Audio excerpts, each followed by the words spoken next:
এই যে ভাত হয়ে গেছে, এই করলা ভাজা বেগুন ভাজা করেছি তন্ময়ের জন্য, ওটা রেখেছি থালার মধ্যে, এটা দেখা যাবে না। আর এই হচ্ছে চিকেন,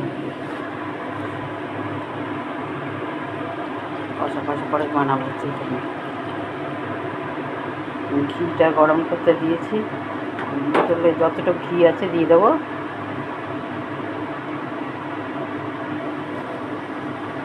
হচ্ছে রান্না আজকে আছে, আর কিছু করবো না। চিকেন হলে আর কিছু লাগে না। এই যে মহারানী এই যে ভাত খাচ্ছে, ভাত খেতে শিখেছে তিনজনেই। এটা বেশি বদমাইশ এটা, আর এটা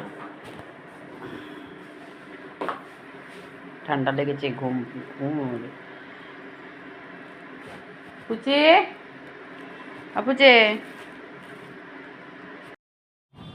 এই দেখো রোদে বসে আছি, চলে আসলাম রোদে। এতক্ষণ ধরে ফেসবুকে কাজ করলাম, এবারে একটু রেস্ট নেব। এদিকে দেখবে, দেখো দেখো দেখো, ওই দেখো মহারানী, ওই আরেক মহারানী চেয়ারে, আরেকজন কোথায় কে জানে, কোথায় ঘুরে বেড়াচ্ছে জানি না।